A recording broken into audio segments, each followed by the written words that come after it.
Good morning, YouTube fans. Eric in the garden this morning. Talk quickly about weed control.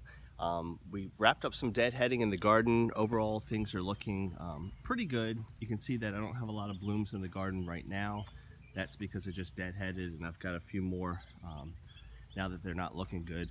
Pretty happy with their new plantings. Most of these were on Fortuniana, but look at this growth. This is Louise Estes. It was a maiden bush. We had talked about this before. We showed you this a couple months ago, 3 healthy canes, and look at all this top growth. That light purple that you see, that is new growth. And then check this out. This is Veterans Honor. This is Fortuniana.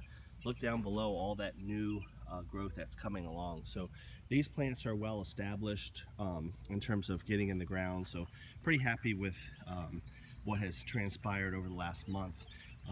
I'll try to do a video down the road, but you can see the drip irrigation is all installed, got the plants in the ground, and remember, all those pots I had on the deck no longer exist. So overall, things are looking good.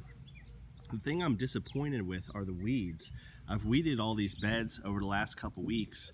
It may have been 2 or 3 weeks ago since I hit this bed, and notice weeds again. Nutsedge is the biggest one in my garden, along with crabgrass. I could certainly go yank those out, and I should try to hit it as quickly as I can, but I got to be honest, a little disappointed that I have to weed again. So I think what I'm going to do today is get crabgrass and weeds that are right by the bush itself. Then I'm going to spray the weeds that are well away from the bush itself.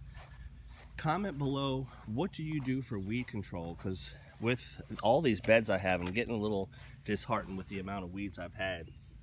I'm going to use glyphosate. I'm probably saying that wrong. That's generic Roundup. I keep mentioning Tractor Supply, but this 1 gallon jug, I forget the exact cost, but it seemed like it was a fourth or a quarter of what you would get Roundup in the store. So the generic version of this, it's a concentrate, so this actually makes 85 gallons, quite a bit of spray. So what my plan is today is do some quick weeding by the bush itself. But some of these beds have just, in the matter of just a couple weeks after weeding them, have gotten out of control. So I want to spray these areas, not by the bush itself, because much like tomatoes, roses, if they just see the bottle of Roundup, they don't like it. So you got to be ultra careful with those in terms of getting any spray drift nearby. So those are plans today.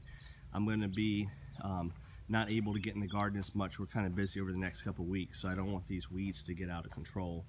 Overall, it looks, real good in the garden, but it should. I just probably spent 6-8 hours weeding over the past couple weeks. I'll leave you with this. The blooms are small because of the heat. We're gonna be 90 to 95 the next 7 days, but look at that bloom of Folklore. It's an older Cortez rose, but it's certainly looking really nice. So garden growth is looking good. We did that alfalfa tea, and even on the more established bushes in the garden, look at all those purple leaves. That is new growth. Outstanding. This is one that we just, I can't ask for better conditions than this. This is Dolly Parton. This is from Palatine Roses, one of the bare roots we had in the pots. All these purple leaves you see, that's all new growth. A lot of that has to do with that alfalfa tea that we just put down. So can't say enough about that.